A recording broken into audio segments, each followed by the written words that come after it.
Okay, so let me just pull all this stuff down because this is gonna be unnecessary. Pull this stuff down. Okay, and we'll just be sure just to send this out to all the ladies and stuff when we get done. They can view and stuff like that. So, first things first, before we get started, before we kind of dive into the other, to like the major meat, because Mhm. you really talk about yourself. Who are you? Like, who's Pastor D? Why are you called Pastor D? And kind of just let the people in on just maybe some little tidbits of who you are.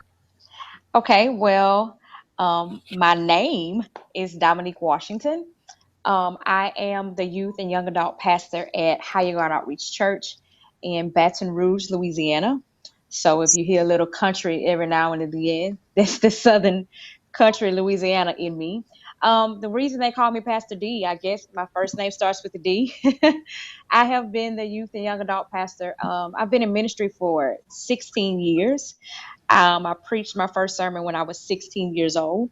My parents are actually the pastors of the church, so I have the privilege of them being both spiritual and natural parents. And I love ministry. I do. I love meeting people. I love talking to people, although I'm an extroverted introvert. It's this weird thing that happens. I'm not the person that will come up to you sometimes and start a conversation, but if you talk to me, I'll talk back. Um, so sometimes it's taken as, oh, she's kind of mean, but I'm not mean. I have the biggest heart ever. I'm just learning to be a social butterfly, and sometimes it gets misconstrued a little bit. But I just turned 30. I have been 30 for 2 weeks. 30 for two Right. weeks. Yes, I'm excited about that. I I dreaded 30. So now that I'm actually 30, I'm excited about it. And I did create a new, it's no more dirty 30, it's the purdy 30. So yeah, so I had a great time. I celebrated my birthday in Miami with friends, and so it was amazing. Um, Awesome. that's pretty much everything you need to know about me. I'm an author of a new book, which I think we talked about already. Lessons from a Good Girl, Being Good is Good Enough. And I have a copy of it here. It's on Yeah. Amazon if you want to go to Amazon and check it out. But I have written, this is my fourth book, but it gets the attention as if it were my first book. And I really think it's because of the content and what I'm actually talking about. The first book was about leadership, and that had a study guide and a devotional that goes with it. And this book just took off running more than I ever thought about doing. So that's pretty much me in a nutshell. I'm a teacher. I teach kindergarten, so I deal with 5 year olds all day. Um, yeah, Patience. That'll teach you patience really fast, huh?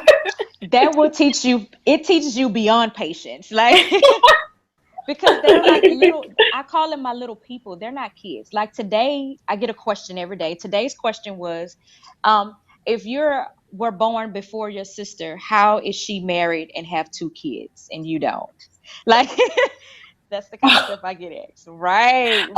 Rude.com, but it's so innocent. So yeah, so rude. Wow. So, wow.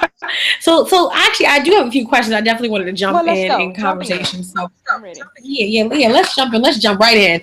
When it comes to being in PK, in leadership, I think that many times, especially female PKs, I've never really heard any rumors about male PKs, but especially female PKs, it seems like they get a bad rap. But lately, I've been seeing a lot of women who are PKs really reestablish the norm. You know what I mean? Kind of like set the record straight that Right. no, you can be a PK and it's kind of expected for you to live right, and the ones that aren't living right, well, that's just them.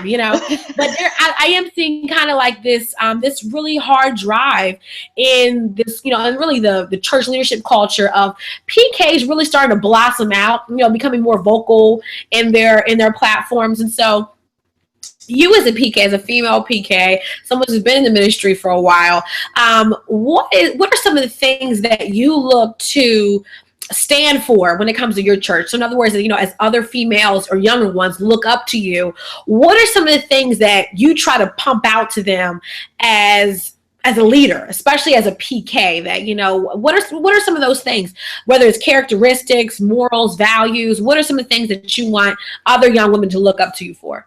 Really, one of the main things that I want them to do is to not be so concerned with having the appearance of something, but to really be who you say you are. Because a lot of time, especially Mhm. I've been in church my entire life, we know how to do church.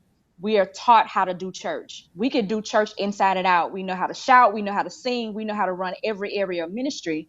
But a lot of times we're falling apart on the inside. And so my main message is get to know you on the inside. If I turned you inside out, would you still be beautiful? If I turned you inside out, would you still be that Christian on the inside that you portray on the outside? And I think that that's a lot of times where we fall short in ministry is we know how to look a certain way, but we're not really taught to be that way from the inside out. We're taught Okay. to do it from the outside in, right? So Mhm. that's Wow. my main thing. Yeah. Okay, yeah, I know, I understand it. So even in that, how do you teach? You know, you are a youth minister, a youth Right. pastor, and so how do you teach, young men and women how to have that inside out effect? Well, I really teach to be true to yourself. I do a lot of conversations. Usually when I was growing up in youth ministry, it's all about the arts and craft and can you sing a song and can the dance ministry. But I really dig deep into the Bible to the point where my kids, youth ministry, they like to sit. They don't want to do a craft. We can sing a song and we can pray, but really show me this Bible. And so I really teach them the word of God. Like I don't allow, hey, I'm just going to tell you this story and you know this story because I told it to you. No, let's open up a Bible. Let's all get a Bible together and really just live out loud because I set the example. I know that they're watching. So I try to be the same person on and off. I don't demand things from them. I don't demand them to worship God. I teach them what worship means and then I model how to worship. And then you either do what I do, you do it because you see me doing it, but also because you understand it. And if you don't want to lift your hands, I'm not going to force you to lift your hands because it's not sincere. So I Mhm. teach them that you get to know God, a personal God for yourself, and that you don't just do it because I'm forcing you to do it, but because you really want to. And so that's really the way I teach it. Do it because you want to do it, not because I made you. Because when I stop making you, then are you still going to live it? And if you're Mhm. not, just be real. If you worshiping God with your hands in your pocket, God accepts that. Like who am I to tell you that that's Yeah. not worship? So that's my thing. Because I know growing up in church, we were taught a lot how to do a lot of stuff. Um, you know, some stuff we were taught that we don't even know why they told us to do it. We just did it because somebody told us to do it. But I was that one kid who would be like, why? Like what that Yeah. mean. And so I teach other kids by my questioning of the why, because my mom would sit down and explain it to me. My dad would be like, because I told you to do it. My mom would be like, well, no, because. And so I teach everybody else from my because and not just demand a certain thing. Yeah. Got it. Yeah. Okay. So before we even get into the books, I know that's really going to be the biggest chunk of it, but 'cause I think it's just very interesting, especially for parents, especially for pastors and leaders. When it comes to youth ministry, it seems like there's a huge gap, especially when it comes to retaining Mm-hmm. young people in the church. It seems like you kind of that when they hit those teenage years, it's kind of like you're trying to get them to really stick in it. And of course, they drift to college. They go to college and they get Right. exposed to philosophy and to the different ways of life and how life began and things like that. So, as a youth minister, as a youth pastor, what is one of the ways that, or what are some of the ways that you try to preserve God in them so that when they are exposed, even as growing up, that they won't ever be really confused. I'm like, well, I was taught this, but this looks interesting or that looks interesting. How do you really establish that firm foundation in them? One thing that I like to do is I like to sit and ask questions. We went to spiritual encounter. We go every year. I take a group of teens to Houston, and so on the way Uh-huh. back, I asked them, "Well, what's on your iPod? What you listening to? Let's plug yours in." And they all went Uh-huh. into this panic, of course. Like, what you mean? I was like, Uh-huh. "Well, give me your iPad, your iPod. We're gonna plug yours in, and we're gonna see what you're listening to." And they were excited because I was like, "Okay, so you want to know?" So I asked them, "What are you listening to?" So we listened to the song. Why do you like this song? And we explain, they explain to me what they're listening for. I explain to them, well, you listened to the words? They were more concerned with the beats. And so I think we're always taught not to ask questions a lot of time when I was growing up. But really the disconnect comes from they think that you don't understand them. You think that they don't understand you, and nobody's having a conversation in the middle. So having that conversation to, why do you think church is whack? Why do you think this is boring? Just having a conversation and getting the dialogue going, you can eliminate a lot of the misconceptions that they have about church and ministry. And if you do that, when they enter into the world, you exposing them. Like I took kids to a step show. It had nothing to do with church, but I exposed them to Greek life. And these are the deltas, these are the AKAs, this is what they do. And this is what you will see when you go on campus. This is what, this is the lifestyle that you'll be exposed to. And when we got to the car, it was like, so how do you think you can be a Christian in this lifestyle? And they were able to talk it out and tell me what they would do. And I could tell them what was wrong to do, what was right to do, but it's just an open conversation that I think helps. Mm-hmm. Okay, awesome, awesome. So let's get into the book. I think that was actually that was some awesome dialogue. I think because again, for many young adults, I mean, I work with churches in different levels and different sizes, and one of the biggest things I always see is when it comes down to youth ministry, especially I would say middle schoolers and teens, is that whole aspect of preserving them. A lot of parents, they say, "Oh, I put so much in them, I don't want them to lose it when they go off to college." And again, I think that's actually a great way to do it. To kind of already expose them, but in a controlled way to where you're filtering that exposure and you're actually controlling that exposure. I think that is an awesome way to do it. So I hope some people they're taking notes on that part, on how to correctly do it and not just throw them to the wolves, and expect them to just keep their faith. I don't think that's really how it's going to work. So let's jump into the book. Lessons from a good girl. I think one of the things that really popped out, even to the team when we were even talking about, bringing you on, just the book itself, was that the title was it was so eye-catching, because usually when we see an African-American woman on the cover, it's the bad girl, it's how to be a bad girl, how to, all these kind of things. And I think for Christian women, they really want to know, is this lifestyle, does it really pay off? Because a lot of women, they become Christians, they get into the lifestyle, but because maybe they're not around the right people, places, or things, they begin to kind of think, well, is this life really, does it pay off? So I want to ask you this one question as we dive into the book. Does living good pay off, and how has it paid off? I'm not talking about spiritually, not just naturally, but spiritually, emotionally. Does being a good girl pay off? I mean, is it really worth it? I like to say yes to that. The reason being, though, is not just that it pays off in a natural sense of getting you into opportunities that you wouldn't have, like this call, but it also pays off in a spiritual sense, because a lot of the things that people, you do all of these things and you experience all of these negative things. And then last night I had a conversation with a group of women. They were all on their 40s and up, and they had read the book as a women's ministry, and they were all telling me how they experienced all of this stuff. And then when you go back and look at your life, you're like, man, I shouldn't have done that. Well, being a good girl, I don't have a lot of the man, I shouldn't have done that moments, because I had the opportunity to stop and think. I had the same choices and opportunities, but I decided that I should take the road less traveled, and that worked for me. So I don't have a lot of regrets. I don't have a lot of sleepless nights because, oh my God, can God accept this? Can God accept me in all of my, I don't have a lot of that. But on the contrary, I thought that because I didn't have a lot of that, then nobody would want to listen to me, because life is filled with drama. TV is filled with drama. Commercials is all about drama. And so I thought that my life had no substance because I didn't have drama. I didn't have a story. I didn't sin enough to have a story that would compel people to come to Christ.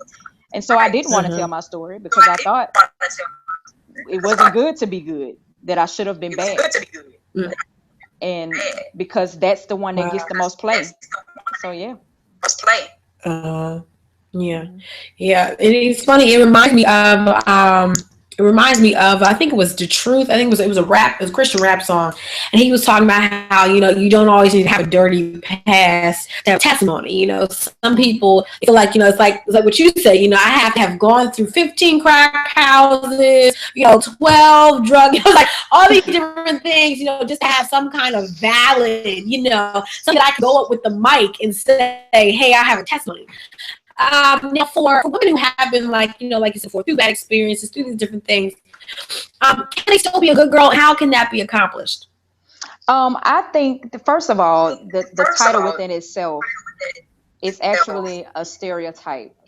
But the thing that made me want to write about it, because a lot of when I Googled and researched, they said that it was a myth, that it was impossible to live a life free of guilt and wrong. And so, even if you have messed up, you have the opportunity to make a choice to make the change. And so, once you do that, you can eliminate anything that would have hindered you from being able to be good. So, yeah, I think that if you made some bad choices, that you have the chance to make good ones. Mm-hmm. Yeah. And what are some of those ways? I think for many they're saying, okay, I hear what you're saying. Where's my jump start? So I think this will be the question for you. When it came to being, just kind of living a life that was acceptable to Christ, living a life that really glorified Christ. Where do you start? Where's the whole kind of step? Where's the first step at? Where can people start? The first step is realizing that you need to change. That's always the first step, like with any addiction. The first step is admitting that you have a problem. Um, because once you Okay. identify that you have a problem, then you see that it's something that needs to be fixed. As long as you don't think you're wrong, no matter what anybody else says, you're still going to do your wrong because you don't see it. But the minute that you're able to see it, then you can see what you need to do to correct it. Um, so for Okay, me, got it's it. kind of like your first step is realizing that you need to make a first step. And after you come to that realization, you really have to sit down and be honest with yourself. Because I think what we fail at is, why do you want to be better? Why is this an area that you see that is wrong? Do you want to do it for you, or do you want to do it because of something else? And when it's something that you want to do, it lasts longer. Because if you're going to do it just to get the good job, you're only going to be clean enough until you get the job. If you're going to do it to get a man, then you're only going to be good enough until you get the man. But if you want to do it because you want to do it, then you will stick with it and you will do whatever it takes to be better.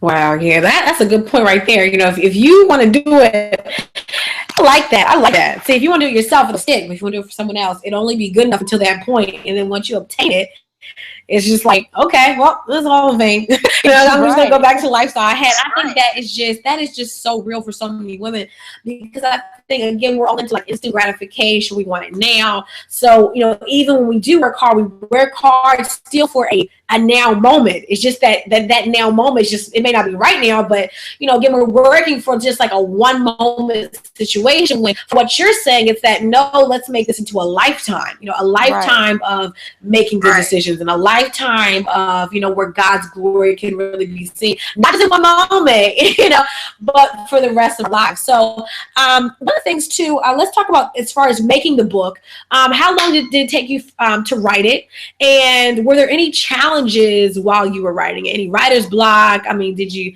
I mean, just for Yes, anyone tons of who's it. maybe looking to write a book, kind of tell us your writer's story.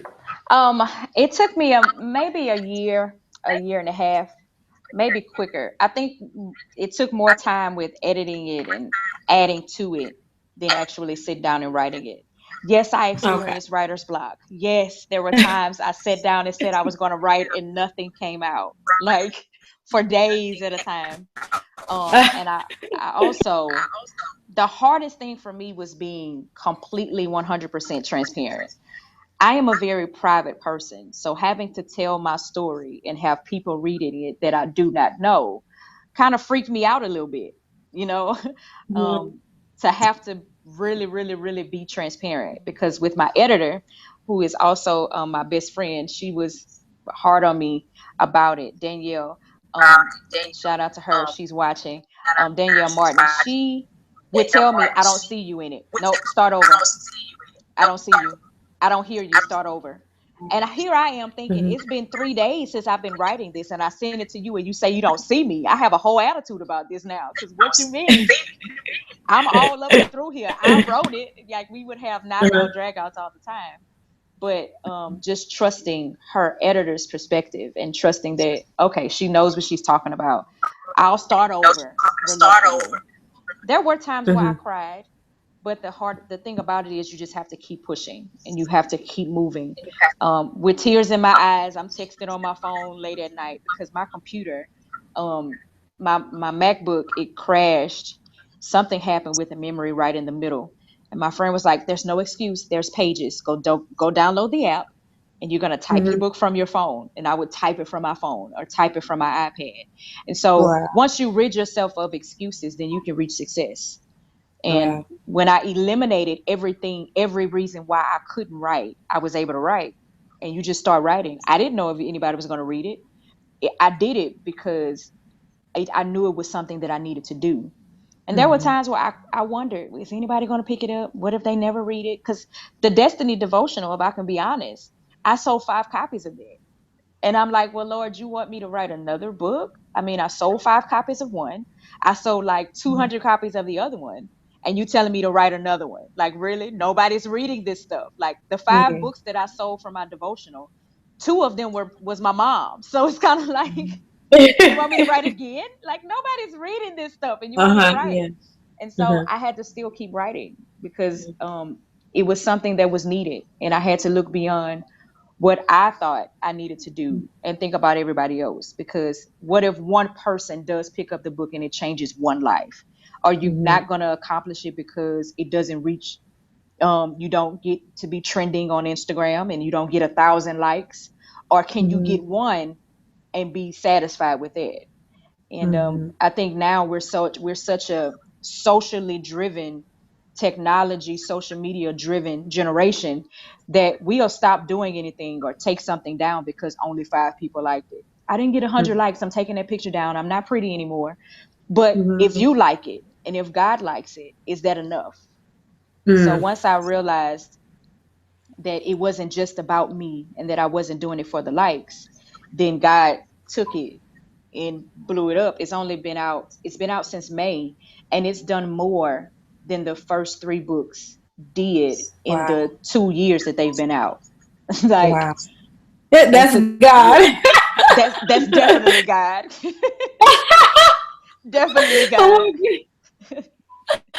Oh my goodness. Okay, so I don't want to keep you long. So let's end with just two more questions and we'll Okay. be out of here. But one of the things I think I'm just hearing the story, hearing how you're writing the book, how it came to pass, the friends that you've had.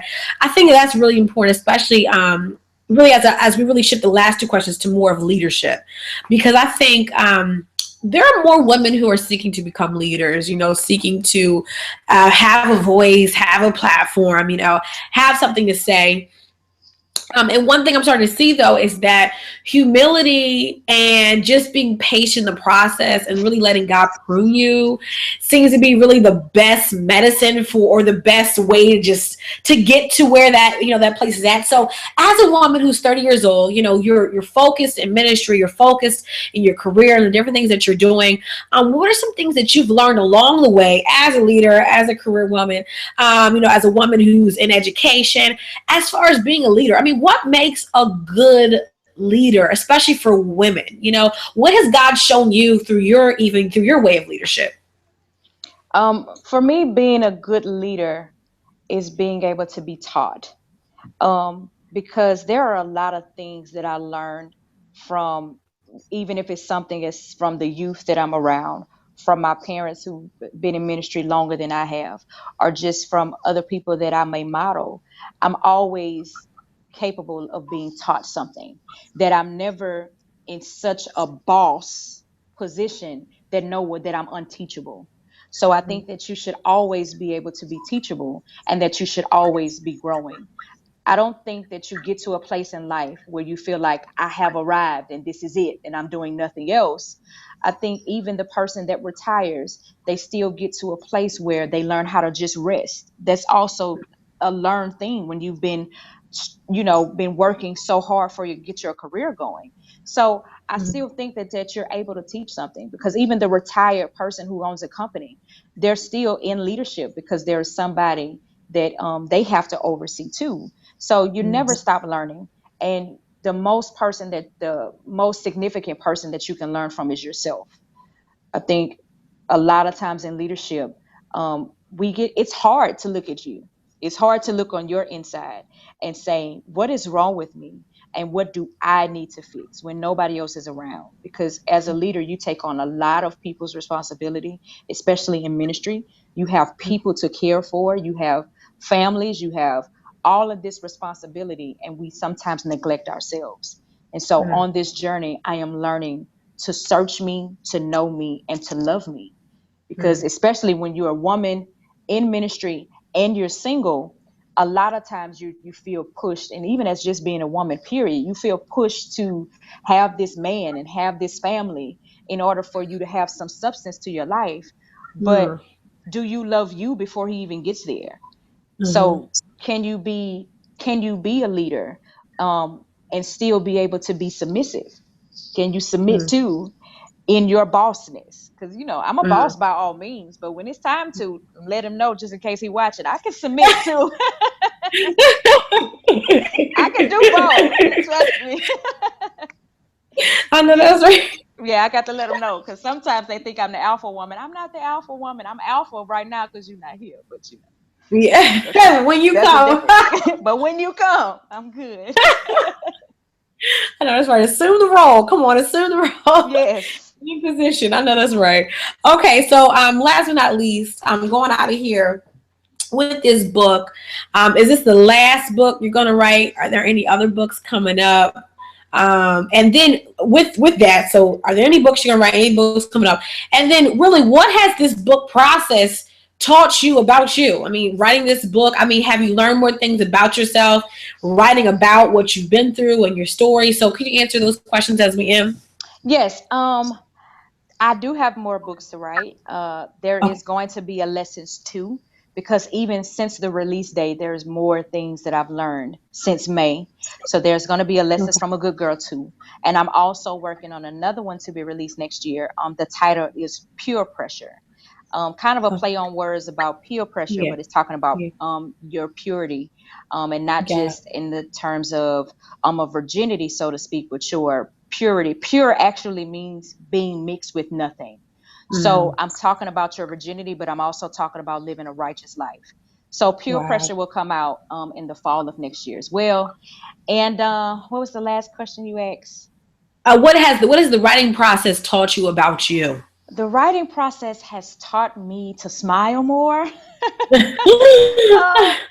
Because honestly, because I'm an introverted extrovert and I'm a Uh-huh. thinker. A lot of Uh-huh. times people think that I'm never rude on purpose. I tell people that all the time. I'm never rude on purpose. I'm just not that Uh-huh. mean. But I live in my own Uh-huh. head a lot. I live in my own head all the time. So you can be waving at me and you think I'm looking at you and I'm looking your way, but I'm not. So the book process has taught me to be more observant, to be a little, yes, to be a more observant of my surroundings, to wave and speak at everybody, to respond to Uh-huh. every message, because people get really Uh-huh. offended and I mean no harm. Mm, And the process has always taught me to be confident in being the boss, but also be delicate as the woman. So it mm, reminds me of a rose. With a rose, it has to stand because it has thorns, but also it's beautiful, it's elegant. So I'm having to learn to be both, you know, God. boss when I need to be, but still be dainty and as the rose is too. And so Yeah. what the book process has taught me, because it's pink. My favorite color is blue. So Mhm.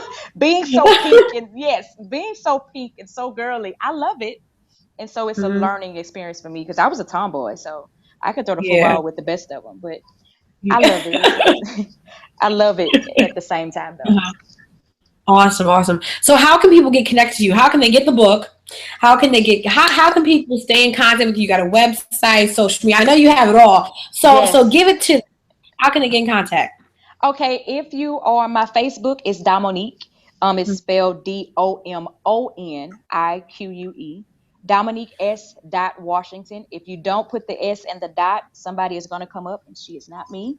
Um, my Instagram and Twitter and my Periscope are all the same. The pastor underscore D. The PASTOR underscore D is my Instagram, Twitter, and my Periscope. It's all on there. Or you can Okay. visit my website, pastordominique.com. Right now, you can see the other books on there is going through a facelift, but you can still get the books and everything is available there.